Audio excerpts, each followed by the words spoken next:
Então vamos dar início, né? Que Jesus Deus abençoe. Meu cordial boa noite para todos vocês. Bom, eu vou dar só um avisinho. Aquelas pessoas que ainda estão inadimplentes nas camisas que mandou fazer, nós estamos precisando de receber o restante ali para poder deixar tudo branquinho a gente aqui, sabe? E aqueles que sem avisem os outros, a gente chega lá. Esse aqui já está vestindo, mas foi sem emblema. Então, meu boa noite a todos vocês. Que Jesus nos abençoe nessa caminhada evolutiva de paz e paciência, né?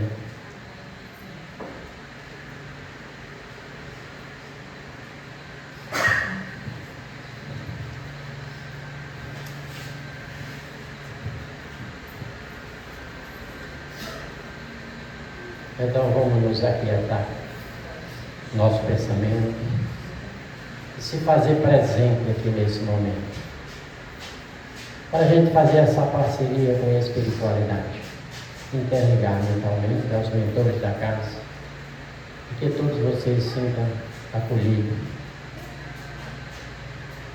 nesta casa.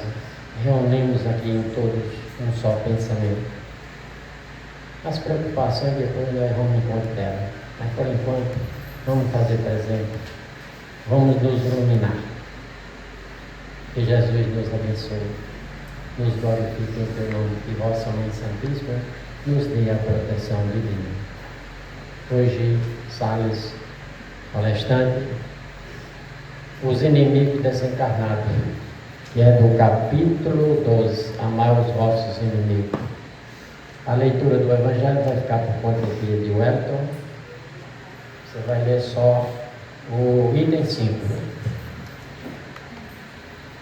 Minuto de sabedoria.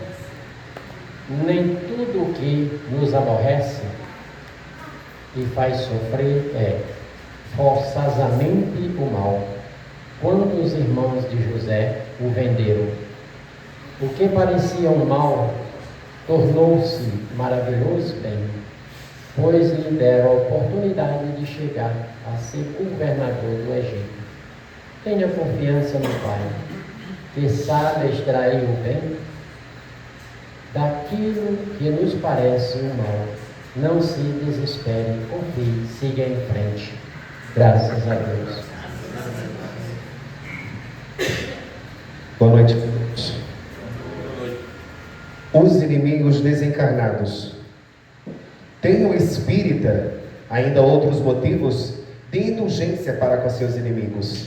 Sabe ele, primeiro, que a maldade não é o estado permanente dos homens, que ela se prende a uma imperfeição momentânea e que, do mesmo modo que a criança se corrige dos seus defeitos, o homem mau reconhecerá um dia seus erros e se tornará bom. Sabe ainda que a morte não o livra senão da presença material do seu inimigo, mas que este o pode perseguir com o seu ódio, mesmo depois de ter deixado a terra. Que assim a vingança falha no seu objetivo, ao contrário, tem por efeito produzir uma irritação maior do que pode continuar uma existência a outra.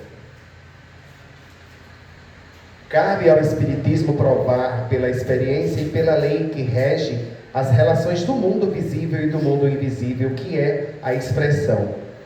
Apagar o ódio com sangue é radicalmente falsa, e que é verdadeiro é que sangue mantém o ódio, mesmo além do túmulo, de dar, por conseguinte, uma razão de ser efetiva a uma utilidade prática ao perdão.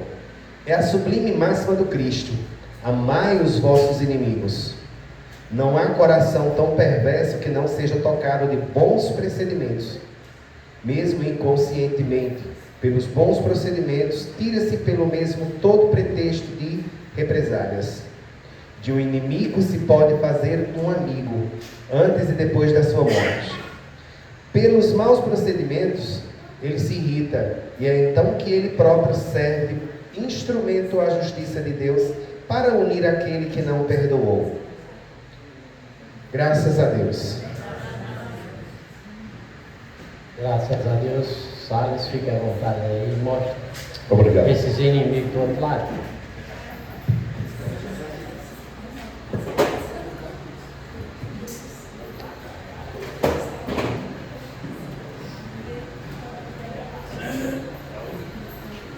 Amadas irmãs e irmãos do Ideal Espírita Cristão, boa noite. Boa noite. Vou trocar o microfone.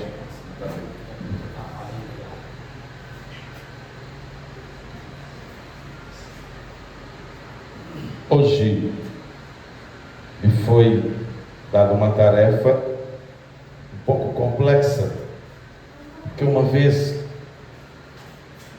que nós conhecemos as consequências que nos traz os inimigos encarnados, nos preocupa, imaginem os inimigos desencarnados. Mas como nós estudamos o Evangelho do Cristo no nosso dia a dia, como nós buscamos nos educar no nosso dia a dia, trabalhando o perdão, trabalhando a humildade, a simplicidade, a benevolência, o amor, etc., nos é mais fácil entender ou compreender os nossos erros do passado e a razão deles em nos cobrar hoje. Portanto, necessário se faz entender primeiro o que significa os inimigos desencarnados. Meu filho pode me dar o controle para eu... Tem um aqui. Ok. Já está funcionando? Deixa eu ver. Está bom. Está sem bateria. Então, essas criaturas nada mais são do que almas ou espíritos que mantêm após sua morte, segundo a matéria, porque nós não morremos, nós apenas perdemos o corpo de carne, que vem da terra, volta para a terra, mas a vida do espírito é eterna.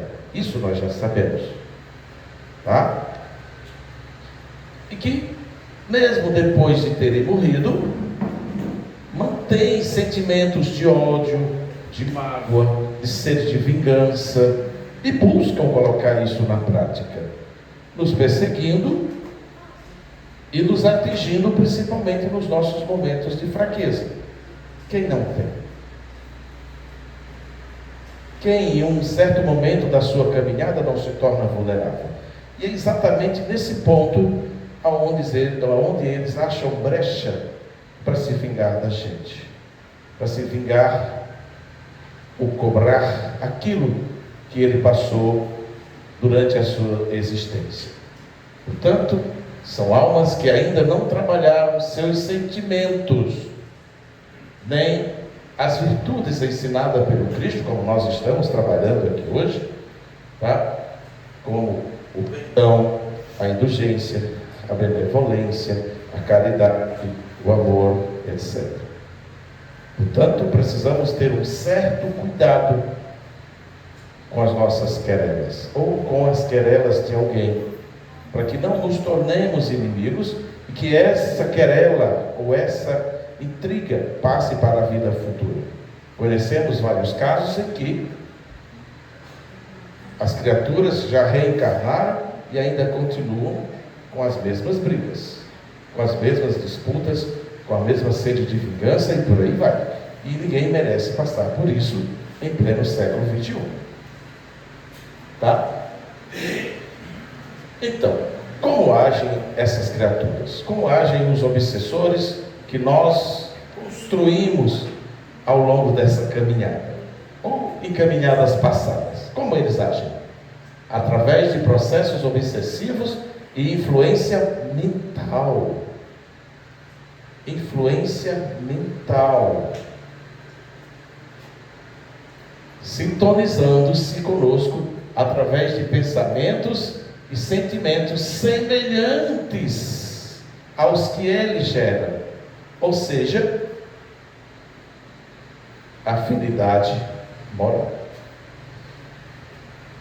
Portanto, somos nós mesmos que abrimos as janelas da nossa alma, facilitando a aproximação e a vingança deles. Quando é que isso ocorre? Quando é que nós abrimos as janelas da nossa alma? Quando nós ficamos enraivados, quando nós não conseguimos perdoar, quando nós sentimos sede de vingança, quando nós baixamos a nossa vibração, simplesmente abrindo as portas para que eles nos ataquem. E olha, nenhum ser nessa terra está isento de algum tipo de obsessão. Nenhum. Do mais evoluído ao menos evoluído está sujeito a algum tipo de obsessão durante a sua caminhada. Precisamos ter esse cuidado. Há criaturas destinadas definitivamente ao mal? Tem vezes que a gente fica a se perguntar. Tem criatura que é tão mal que a gente acha que ele nunca será bom. Mas não foi isso que o Cristo nos disse. Cristo nos disse que não. Toda maldade é passageira. Até mesmo porque, meus filhos, que o mal é uma criação humana, não é divina. Somente permanece o que é divino. O que é do homem é passageiro, não é eterno. Ainda bem, né? Ainda bem. Portanto, chegará um momento em que a criatura reconhecerá seus erros e retomará o caminho do bem, ou seja, deixará de ser mal e tornar-se-á bom. Ainda bem, né? Até mesmo porque o Cristo também, essas respostas são do Cristo, são palavras do Cristo, tá, no seu Evangelho. Ninguém merece sofrer eternamente. Ninguém. Como devemos agir para evitar inimizades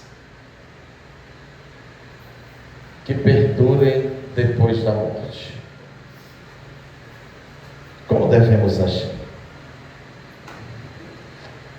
Observando e praticando os ensinamentos do Cristo, agindo com retidão, benevolência, indulgência, amor, sabedoria, caridade, etc, etc. Conhecendo principalmente isso aqui, o Evangelho do Cristo. Esse livro não foi feito para ficar escondido na estante. Ele foi feito para ser um livro de cabeceira, para que todos os dias nós possamos degustar um pouco dos ensinamentos que ele nos traz. Só assim teremos oportunidade e condições de nos tornarmos um pouco melhores a cada dia que passar. Tá bom? Como se manifesta a ação dos inimigos desencarnados? Atuam em nossa mente. Olha o cuidado que nós devemos ter com os nossos pensamentos. Atuam em nossa mente, possibilitando diversos tipos de obsessão, podendo chegar até uma subjugação.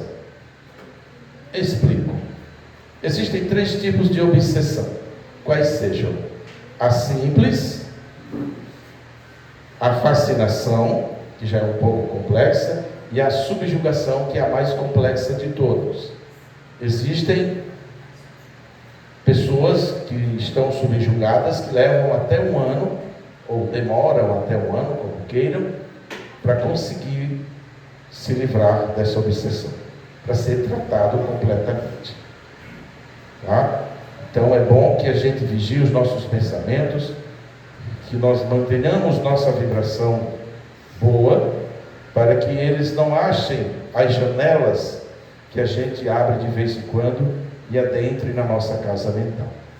Temos que ter esse cuidado, meus irmãos. Todos os dias, quando der uma vontade de chamar um palavrão, amenize.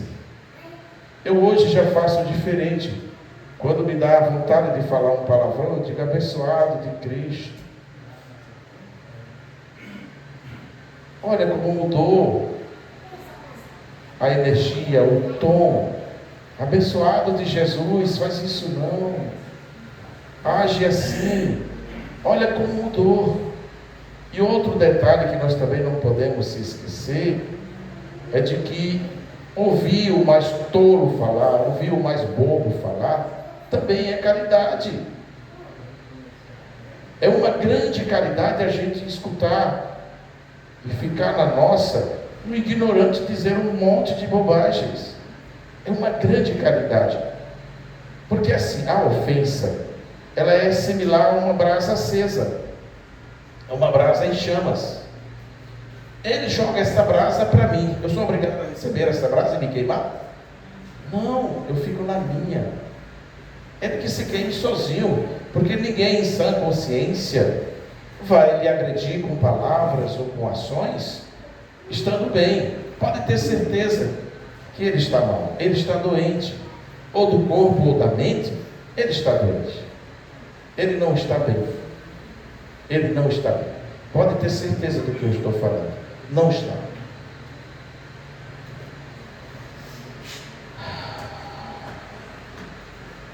Conhecendo a doutrina espírita. Eu achei interessante trazer isso, inserido nesta questão dos inimigos desencarnados, porque é hoje o melhor remédio que nós encontramos para as obsessões é a casa espírita. Aliás, é a única preparada para atender e tratar de forma segura, de forma consciente, de forma mais iluminada, aquela criatura que está acometida de uma obsessão, seja qual for. Tá? As demais religiões eu não tenho conhecimento de nenhuma que tenha o mesmo preparo para tratar essas criaturas, ou seja, o obsessor e o obsidiado, também como a doutrina trata. Não conheço. Tá? Então, eu achei interessante essas etapas, porque quando a gente vem à casa espírita, a gente tem uma razão bastante séria. Eu garanto a vocês que mais de 90% das pessoas que estão aqui e que frequentam as casas espíritas vieram pela dor, sua ou de alguém. Mais de 90%. Então, o grande remédio hoje para a nossa evolução, para esses tratamentos, principalmente de obsessões, quer seja simples, quer seja complexa, é a doutrina dos Espíritos. Então, quando a gente chega à casa espírita, nós chegamos assim que meio desconfiados. Será que tem espírito mesmo por aqui? Será que eu vou conseguir ver algum espírito hoje? Não é? Muitas pessoas, obviamente, vêm, por conta disso que eu estou citando, por curiosidade. Muitos vêm para ver como é que realmente funciona, se é sério ou se não é. Mas garanto uma coisa aos senhores: a doutrina espírita é a verdade nua e crua, é o preto do branco, ou é ou não é. Tá? Não adianta eu dizer que já estou quase bom. Não, ou eu estou bom ou eu não estou. Não tem meio termo na doutrina. É a verdade nua e crua. Doa quem doer. Por isso que muita gente não aceita, tem medo, não quer mudar, não quer trabalhar o perdão, não quer trabalhar a reforma íntima, quer continuar nos mesmos vícios, quer continuar. E não dá para você evoluir, não dá para você fazer a sua reforma íntima sem mudanças. Outro detalhe, o tratamento que eu iniciei falando é imprescindível a sua participação. Porque se você não melhorar, casa nenhuma vai dar conta do teu tratamento. Pode até recolher o espírito, tratar o espírito, ele fica bom, mas e outros? E você adoece de novo, porque você não mudou. Ou ele volta e ataca de novo, porque você não mudou. Portanto, a mudança íntima é essencial para a evolução e para o tratamento dessas situações. É essencial. Tá? A segunda etapa, o conhecimento doutrinário penetra os meandros da inteligência. Vocês já observaram do tamanho conhecimento que a doutrina nos proporciona? Exemplo, antes a gente não aceitava nem falar em espírito. Que é isso? Conversa essa de espírito. Quando a gente chega aqui, a gente já aceita que existe espírito. Depois, a reencarnação. A condição de que ninguém morre. De que a gente, o nosso espírito, ou a nossa alma, sobrevive a todos os tipos de morte. Ou seja, ela é imortal. Então, se a gente só perde o corpo de carne e o espírito permanece, sempre foi uma incógnita para gente de outras religiões. Tá? Mas isso começa a abrir a nossa mente e começa a nossa preparação para uma vida melhor, para uma vida mais segura, com menos medos, com menos preconceitos, com menos dificuldade em compreender a nossa vida futura. Porque hoje, os espíritos sofredores que nós assistimos é simplesmente uma situação muito boba para nós hoje. Eles se veem vivos, mas viram o seu corpo sendo enterrado, viram o seu corpo sendo velado. Como é que eu estou vivo aqui, vendo, ouvindo, falando, tudo, e eu morri? Então isso é uma mentira, eu não morri. Eu estou aqui, quando de fato o corpo sim morreu, mas o seu perispírito e o seu espírito permanecem vivos. E ele se vê vivo e fica vagando, quer ainda administrar a sua casa, o seu trabalho, a sua função. Ele quer continuar exercendo como? Se ele não tem mais o corpo de carne para assim o executar. E aí ele entra em pânico, ele não sabe o que está acontecendo. Muitos dizem, eu acho que eu estou ficando louco, porque eu falo, ele não me escuta, mas eu escuto tudo o que ele fala. Eu consigo abrir a porta, entrar na minha casa, entrar no meu quarto, tirar algo da geladeira, mas ninguém o vê. E isso se torna uma situação constrangedora para ele, até que ele venha a uma reunião espírita e é esclarecido e é levado para um hospital, o exemplo do Bom Samaritano, ou o Paulo do Tarso, ou qualquer outro que os assista, e aí é que ele, para esse sofrimento, acaba com essa dúvida de que realmente o corpo de carne ficou para trás, mas ele continua vivo. Isso que é importante. A terceira etapa, que o Espiritismo é de dentro para fora, é como o amor. O amor vem de dentro. Muitas vezes a gente acha que o amor vem de fora. Tipo, eu preciso comprar um carro novo para poder eu ser feliz. Eu preciso encontrar uma mulher linda para me amar. Nem sempre essa mulher linda, nem sempre ela vai te amar. O ideal é que você diga, eu vou encontrar uma criatura que eu possa amá-la por mim e por ela. Que eu leve amor suficiente para nós dois. Caso dela se acabe, o meu completa. Porque se a gente for pensando, entrar num relacionamento, pensando que vai ser amado, vai dar errado. Nem sempre a criatura traz amor suficiente para nós dois. É preciso que a gente vá seguro para sustentar a barra.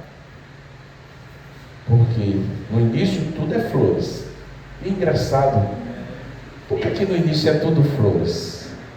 Porque a gente só mostra as coisas boas. Meu amor, você é a flor mais linda do meu jardim. Você é a estrela mais brilhante do meu céu. Você é tudo de bom, você é única.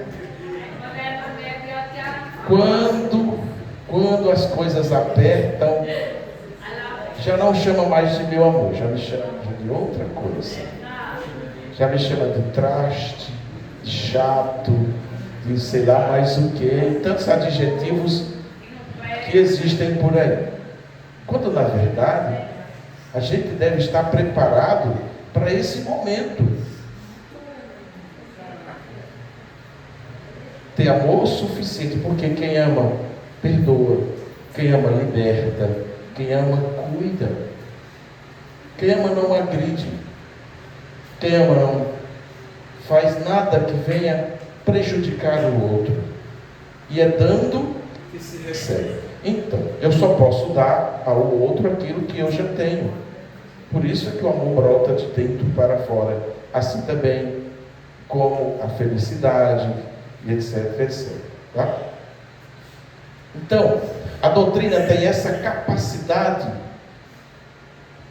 de nos ensinar a ser verdadeiros cristãos, dizendo a verdade, mostrando a verdade, não só no papel, mas também na prática. Ah, mas você é espírita e você ainda faz isso? É claro, eu ainda sou humano, ainda não sou santo, sou só espírita. Tá? Mas eu erro consciente. E eu sei que o que eu errar, eu vou ter o retorno. O que eu plantar, o que eu semear hoje, amanhã eu colherei. Então, se eu semear amor, eu colherei amor. Se eu semear o que eu disse aí no início da palestra, eu vou colher o que eu semeei. Porque ninguém tem uma obsessão injusta nessa terra. Toda obsessão é para nos educar, é para nos ensinar algo que nós cometemos ontem para não cometer hoje nem amanhã. Isso é fato, tá bom? Então essas 3 etapas são naturais e obedecem ao espírito de sequência. Não se pode definir critérios de tempo e expectativa para alguém, a não ser para nós próprios. Então é isso. Muita gente ainda ignora a doutrina. Aqui tem mulheres que vieram e o marido ficou. Tem marido que veio e a mulher ficou, porque ainda não aceita os ensinamentos da doutrina. Mas a hora dele vai chegar. E tomara a Deus que não seja pela dor, que ele venha pelo amor, que é um pouquinho melhor. Tá? Mas a hora vai chegar, porque a verdade é inerente a toda criatura.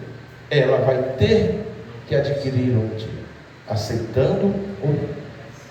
Assim como o homem mau não será eternamente mau, um dia será bom, conforme Jesus nos ensina, nós cristãos também um dia seremos bons. Tá? Vamos em frente que o tempo está correndo. O que é ser espírita? Vamos ver. Ser espírita é ser melhor hoje do que ontem. Quem aqui está melhor hoje do que ontem? Levante a mão. Que bom. Parabéns. E buscar amanhã ser melhor do que hoje. Principalmente depois desses puxões de orelhas hoje que eu estou levando. Procurar errar menos e acertar. E como é que se acerta mais? O diálogo. Um bom diálogo, gente, evita muitos problemas. Um bom diálogo resolve muitas situações de conflitos. Um bom diálogo é o remédio seguro para a nossa caminhada sem maiores problemas. Tá? Esforçar-se pelo domínio das más inclinações. Tem gente que insiste no erro e não percebe que está plantando hoje para colher amanhã. Certa vez, Chico estava distribuindo as feiras lá em Uberaba, o que era corriqueiro. E uma senhora adentrou a fila. E uma que já estava recebendo a feira das mãos de Chico, disse: Chico, não entregue feira a essa senhora.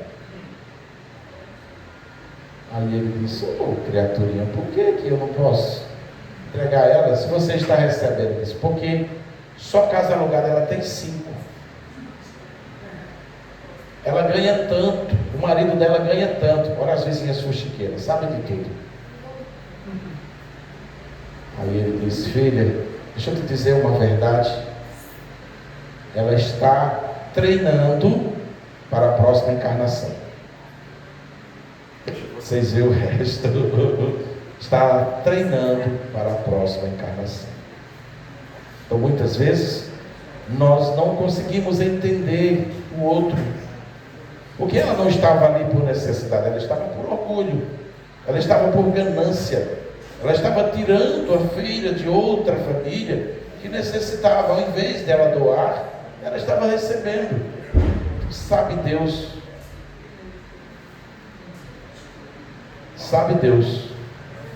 o que está sendo preparado para a próxima encarnação dela. Sabe Deus. Transformar-se moralmente. Transformar-se moralmente é você trabalhar a sua moral cristã. É você ser um ser mais amoroso, mais atencioso, mais dedicado, mais caridoso, mais compreensível, mais humilde, mais humano. É fácil? Não. Mas é impossível? Também não.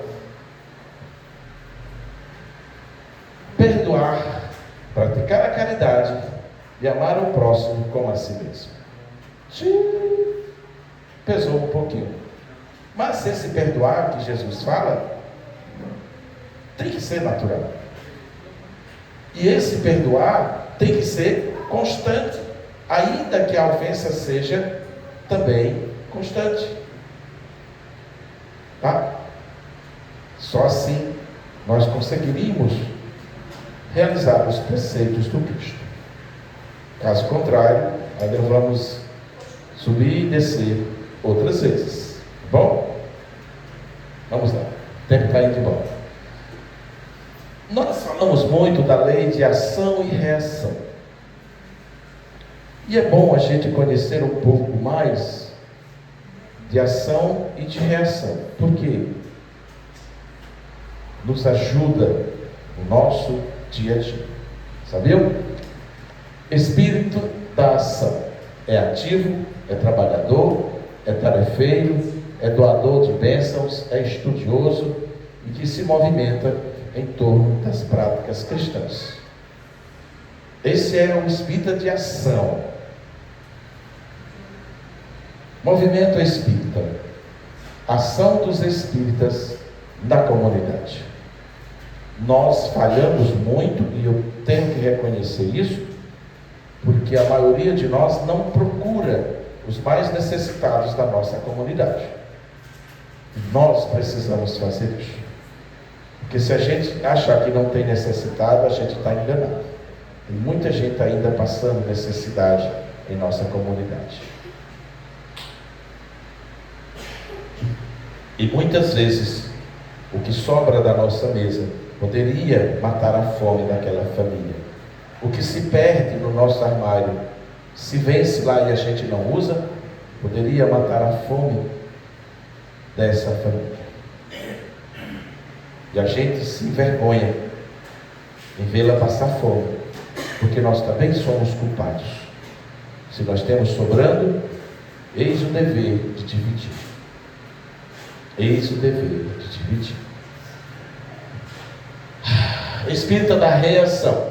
Reage de modo renovado aos testes da vida, em razão de estar aplicando-se a melhoria de si mesmo. É aquela de se tornar cada vez melhor, cada dia melhor do que o anterior. Mensagem espírita é a essência daquilo que podemos trazer para a intimidade a partir dessa movimentação com o nosso meio. Ou seja, a mensagem nos puxa para a reflexão, para que nós possamos ser um exemplo na nossa comunidade, ou seja, no meio onde vivemos. Não adianta você ser bonzinho só aqui na casa. Se alguém pisa no teu pé, você só faz ai. Ou se é você que pisa no pé do outro, você diz desculpa, foi sem querer. E em casa você acha diferente. Não adianta. O mesmo Deus que vê aqui, Ele vê no seu lar, no seu trabalho, na sua escola, onde você estiver. Tá? Modelo de transformação e avaliação. Através da ação do bem, avaliamos nossas disposições periféricas de melhoria. Consolidamos o aprendizado das nossas reações, resultando em mudanças internas. É necessária a reforma interna. A gente sempre bate aqui nessa tecla. Vamos começar a nossa reforma íntima. Vamos começar, antes que seja tarde demais. Que somente em situação adversas ou na convivência com os contrários, temos como avaliar em que níveis se encontramos. É nesse sentido que Jesus permite que a gente tenha 4 filhos na nossa casa, por exemplo. Tem 3 maravilhosos, mais um. Gente de Deus, é complicado conviver com ele, mas ele nos ensina muito mais do que os 3 bonzinhos. Pensem nisso.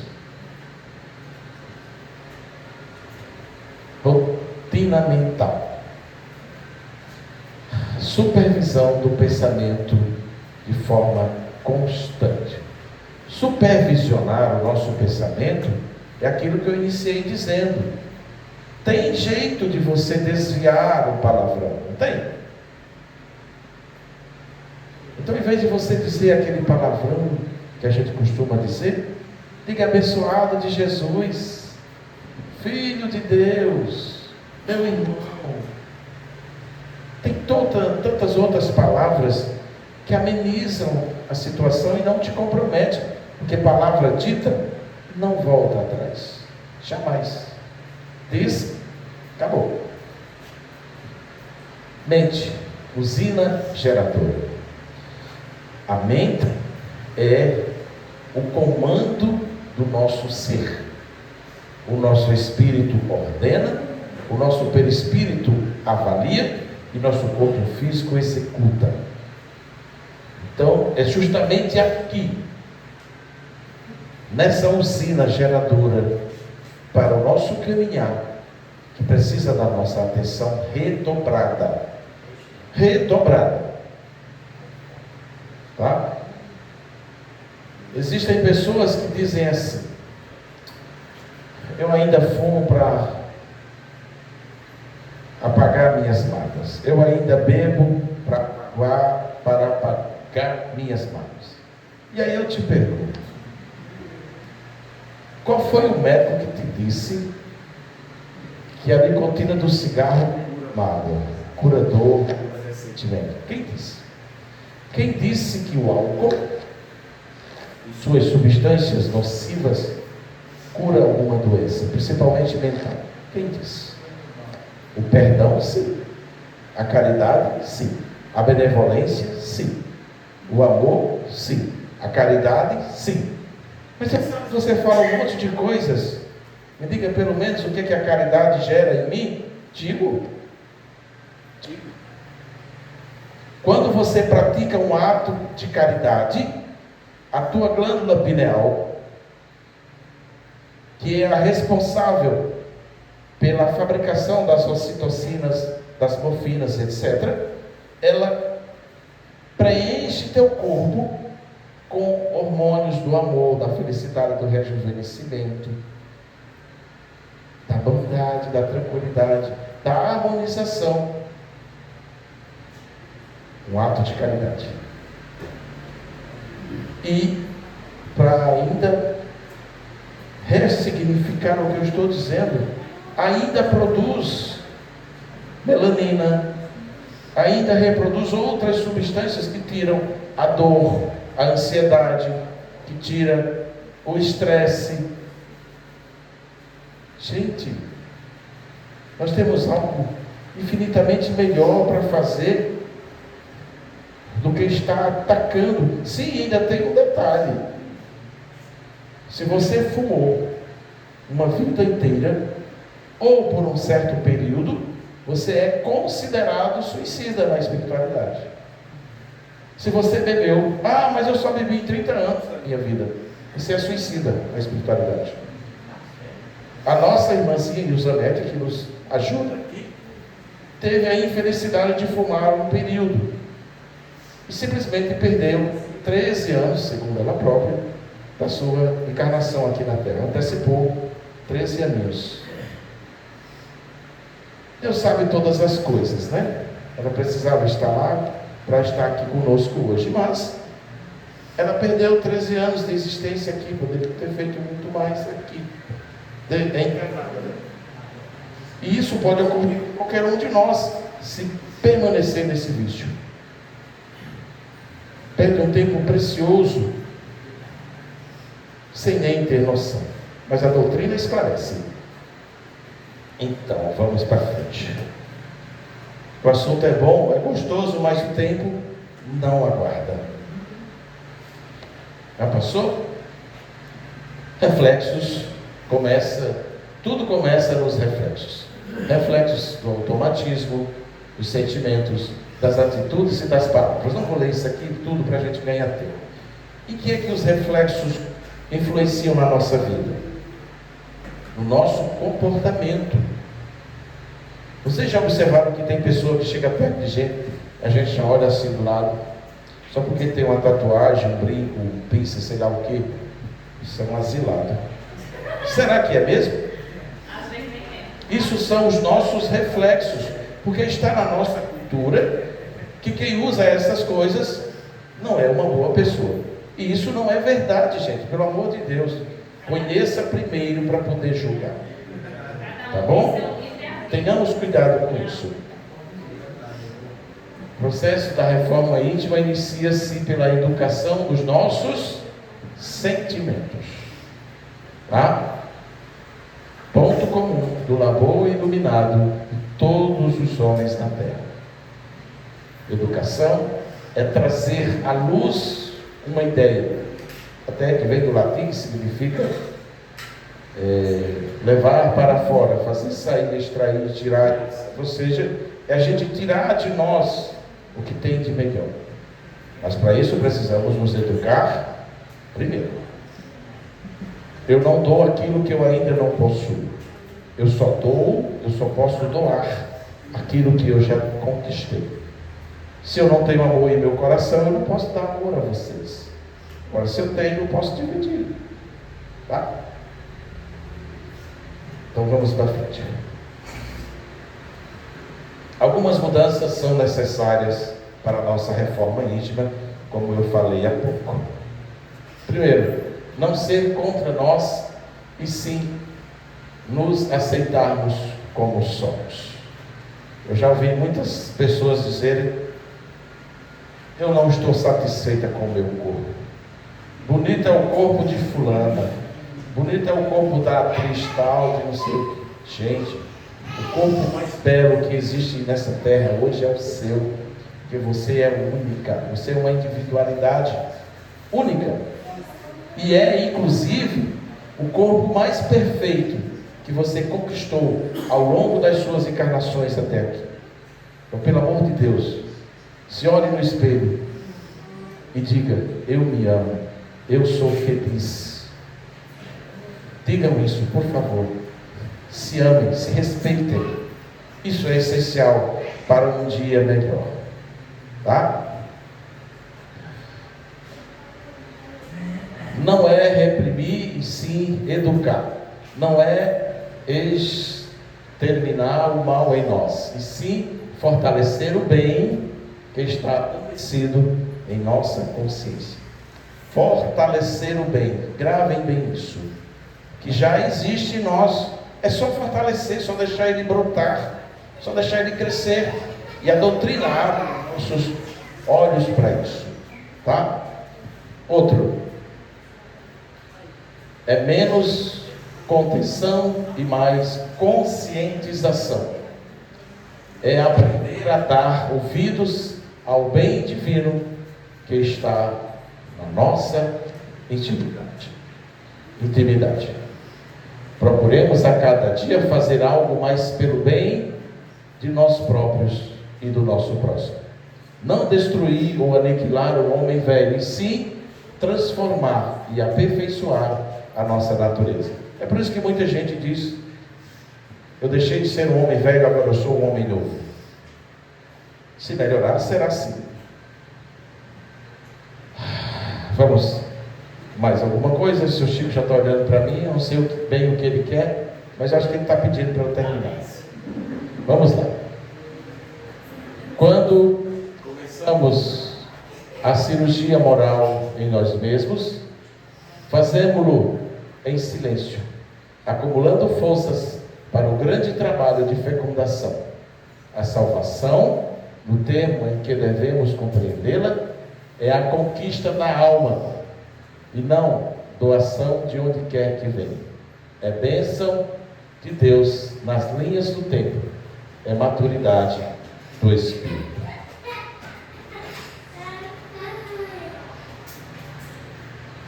Isso eu coloquei só para a gente ver essa frase de Carlos Drummond de Andrade, que ele disse que a cada dia que vivo, mais me convenço de que o desperdício da vida está no amor que não damos. Muito sábio esse escritor. E aqui, numa cirurgia que está ocorrendo, vejo a espiritualidade assistindo e os obsessores arrodeando. Alguma coisa eles querem, mas a espiritualidade não permite a interferência e, portanto, a cirurgia ocorre com sucesso. Bom, e para concluir, deixa eu voltar aqui, Chico. Opa, concluir, Chico, que a paz em nossos corações possa permanecer hoje e sempre, graças a Deus.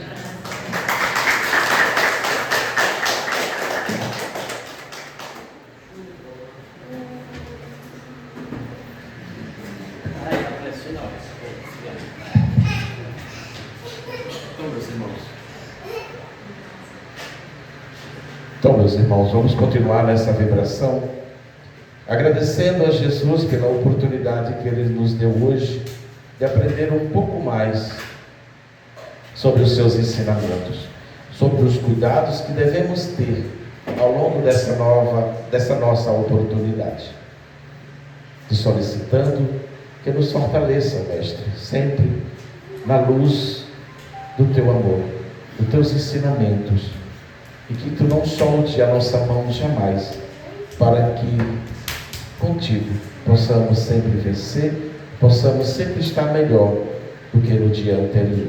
Que assim seja, graças a Deus. Graças a Deus.